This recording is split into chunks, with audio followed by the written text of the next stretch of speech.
अरुंधति का विवाह श्री वशिष्ठ जी के साथ होगा।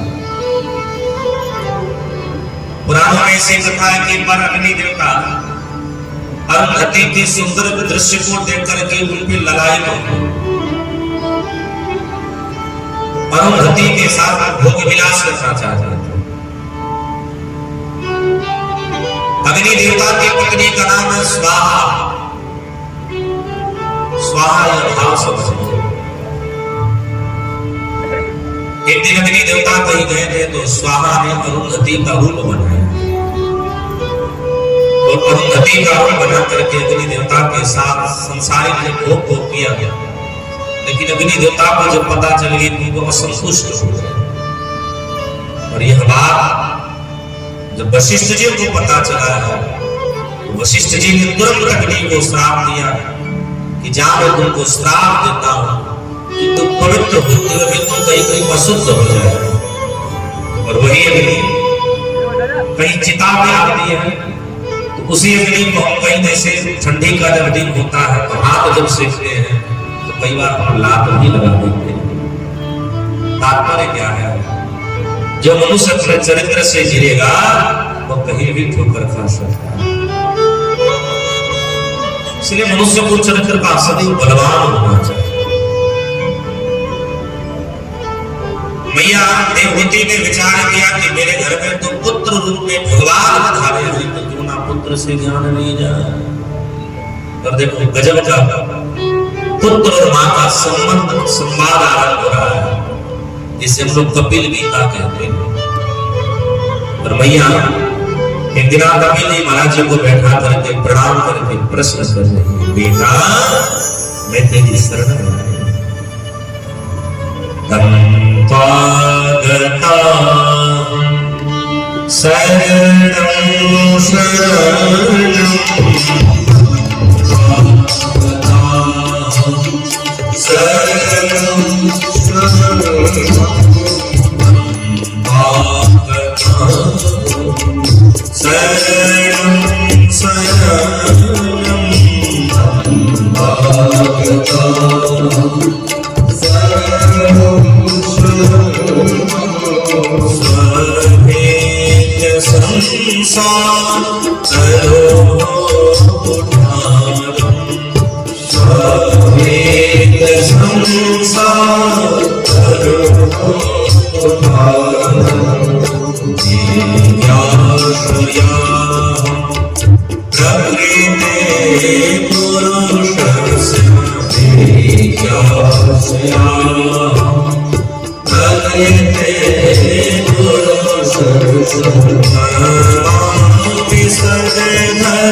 देवती ने हाथ जोड़ करके कपिल जी से कहा, हे बेटा तंपागताहं शरणं शरणं, मैं तेरी शरण को आया।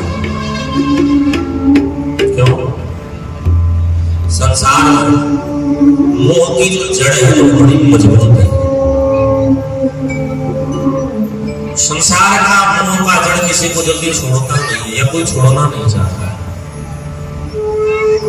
और देखो कई बार ऐसा होता है कि कुल्हाड़ी में धार कमजोर होती है तो जड़ को काट नहीं पाती, कुल्हाड़ी ही स्वयं मुड़ जाती है। लेकिन तेरा ज्ञान कैसा है?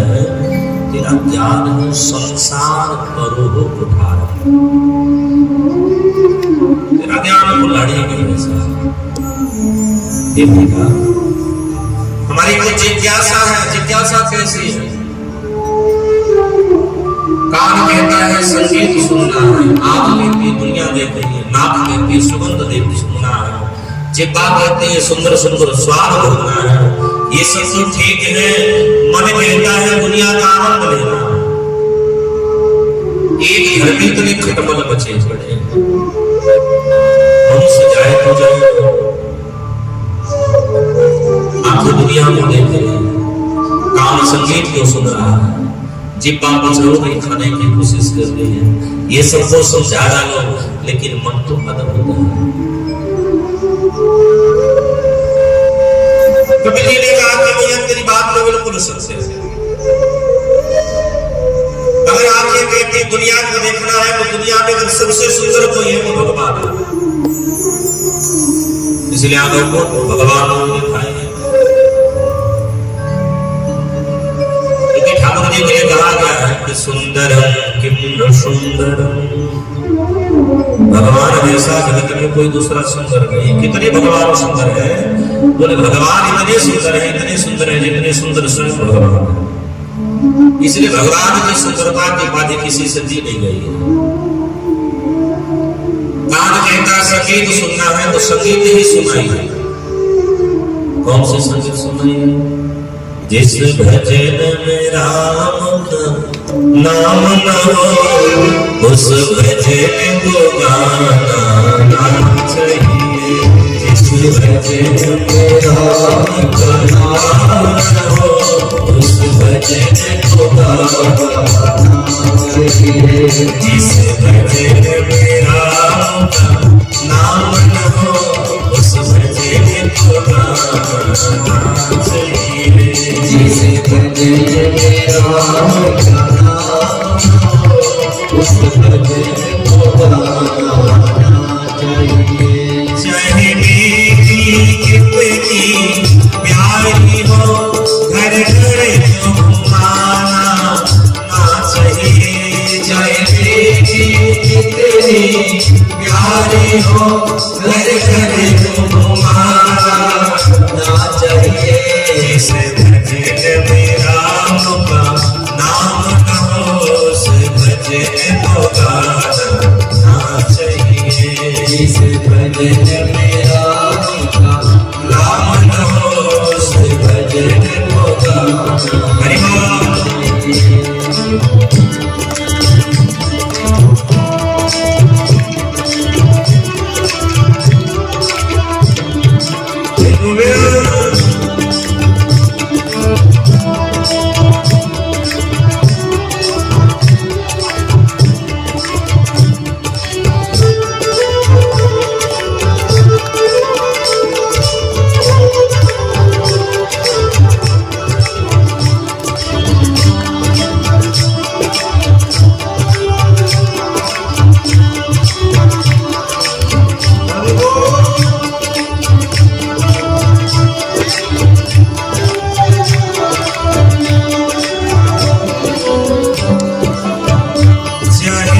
पत्नी कितनी प्यारी हो, उस भेद बताना ना चाहिए।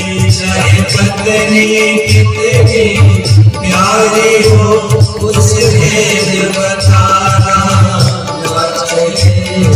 बेटा कितना प्यारा हो, उसे सिर पर बिठाना ना चाहिए।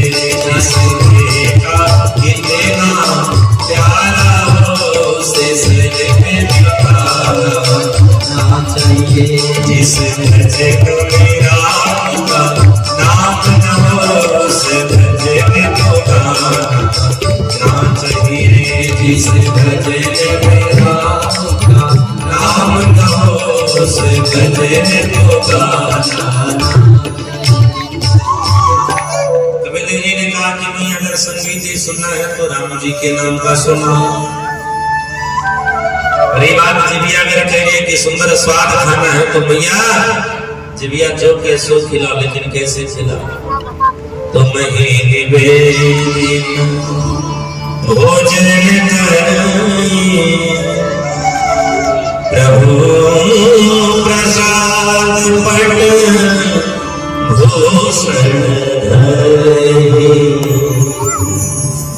जिब्या अगर कहती कि हमको रसगुल्ला खाना तो रसगुल्ला खिलाएंगे, लेकिन कैसे खिलाएंगे? बोले भगवान को भोग लगा करके खिलाएंगे। वो रसगुल्ला नहीं रह गया, वो ठाकुर जी का प्रसाद रह गया। और रही बात मन की, मैया मन वास्तव में बहुत भागता है, मन को तो बस में करना पड़ेगा। देखिए आपको यहां से कसिया जाना हो तो कितने भी आप फास्ट गाड़ी चलाओगे तो कम से कम 5 मिनट तो लग ही जाएगा, इतनी तो दूरी है ही, ज्यादा भी लग सकता है। लेकिन अगर आपके मन को कसिया जाना हो तो 5 सेकंड लेना होगा। तुरंत किसी होटल में बैठ के आपका मन अभी चाय पी रहा हो, मन बहुत भागा है। कई बार कवि सम्मेलन हो रहा था, अनेक कवि लोग अपनी अपनी कविता की प्रस्तुति कर रहे थे। उसी कवि सम्मेलन में महात्मा जी पधारे, महाराज जी ने कहा कि हम भी कुछ गाना चाह रहे हैं। लोगों ने कहा क्या गाओ? नाचे चिमला नचावे हरि की मैया। तो क्या गाओगे? श्री रामचंद्र कृपाल भजमन हरण भव भय दारुणम। महात्मा जी ने कहा तो क्या गाओगे? प्रमुख चलत रामचंद्र बाज प्रभु पे चली। महात्मा जी ने कहा बिल्कुल मेरा गाना, किसी ने सुना नहीं होगा, मैं वो पद गाऊंगा। आयोजक ने कहा मैं महाराज जी को गाने को, महाराज जी की इच्छा है।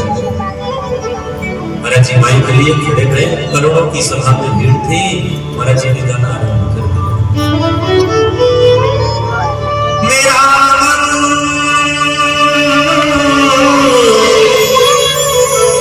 कभी दिल्ली कभी लंदन,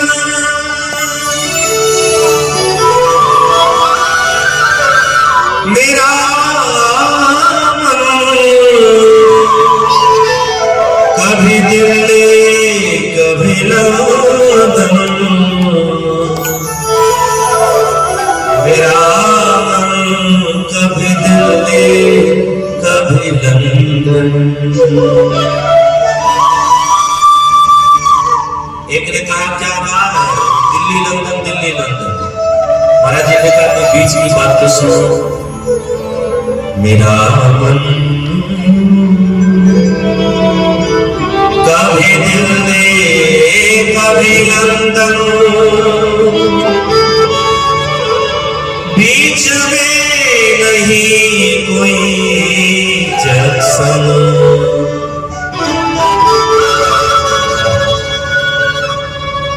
लंदन जाना हो तो कम से कम 2 जगह आपकी फ्लाइट मिलेगी।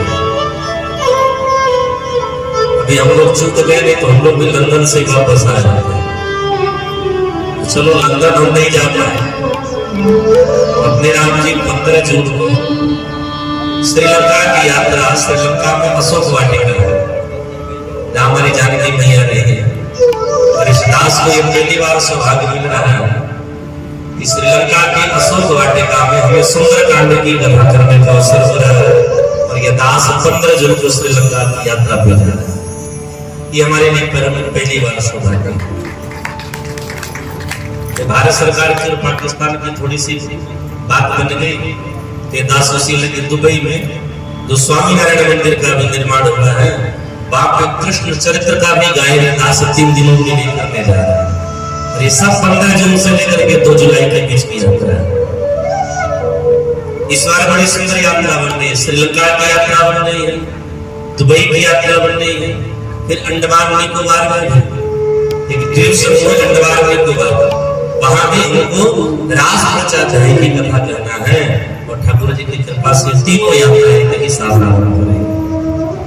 तो हमें तो 3 जगह जाना तो 3 जंक्शन है, लेकिन मन को तीनों जगह जाना तो कोई जंक्शन नहीं।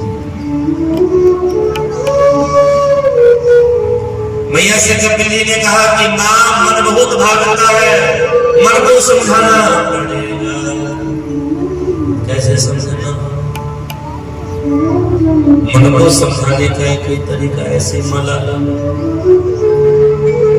ऐसे राम राम जपना।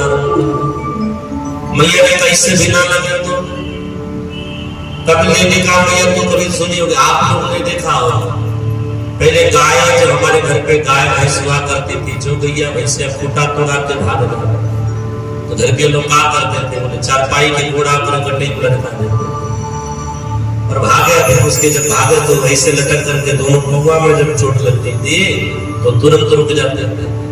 मन भागे तो मन को इसी प्रकार फिर मन को कैसे चोट दो भैया, मन को राम के डंडे से चोट लगा।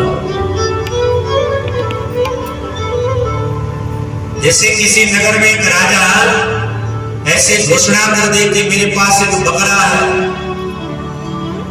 जो कोई इस बकरे को दिन भर जंगल में घास चरा करके लाएगा, शाम की बेला में बकरे के पास हरा घास रखूंगा, अगर बकरा नहीं खाया तो उसे आधा रात चले दूंगा।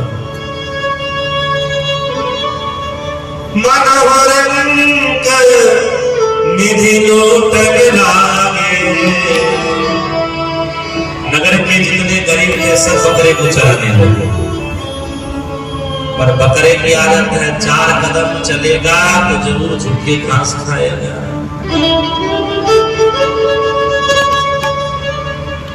सबकी यही खेल होती है। नगर के एक महाराज को जब यह बात पता चला तो महाराज जी ने कहा, राजा के प्रश्न में जरूर कोई ना कोई भेद है।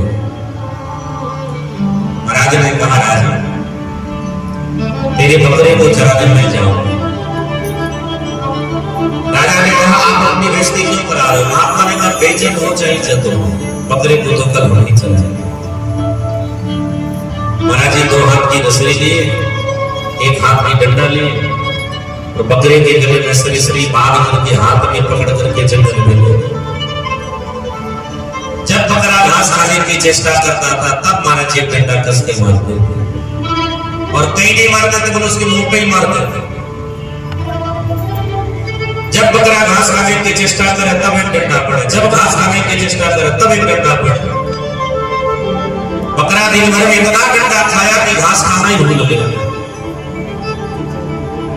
शाम की बेला में जब राजा के दरबार में, आज राजा का दरबार खचाखच भरा,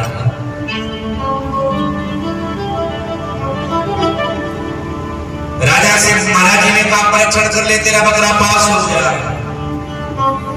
और जैसे घास डाली गई, बकरा सोचने लगा जंगल में अकेले मार खा रहे थे, यहाँ मार खाऊंगा सब लोग देखे। तो बकरे ने घास खाना ही नहीं उचित समझा। उसी प्रकार ये मन भी है, मन को ही बकरा कहा गया है। मन बकरा लालची, काम तृष्णा विघास, गुरु ज्ञान ही दंड है, नाम ही रसी जा। मन को बकरा की ये मोह, ये तृष्णा, ये वासना, ये घास है जो हम बार बार खाना चाहते हैं। गुरु की ज्ञान ही डंडा है, ब्रह्म ही ये राजा है। और भैया गुरु के वचन जो हमको राम नाम के वचन है, यही हमारी रस्सी है। इसलिए संत कहते हैं, काम तृष्णा मोह माया से बचना है, गोविंद के चरणों तक जीव को पहुंचना है, तो अपनी हाथों की डोर भगवान गुरु के चरणों में अर्पण कर दो। जिसके हाथ की डोर गुरु के हाथों में चली गई, जिसके जीवन की डोर गुरु ने अपने हाथों में कस के पकड़ लिया, वह जीव एक न एक दिन सर्वोच्च पद भगवान को प्राप्त कर ही लेता है। इसलिए साधक जन में मन को सदैव परमात्मा में लगाइए। और मैया से कपिल देव जी ने अनेक जब उदाहरण देकर के समझाया है, तो मैया के ज्ञान भिन्न हुई है और अंत में मैया भगवान के परम पद को प्राप्त करें। इसलिए हमारे साधक जन कहते हैं, अपने मन को सदैव भगवान के चरणों में लगाएं। साधकों ने लिखा है, आओ हमारे साथ मिलकर सब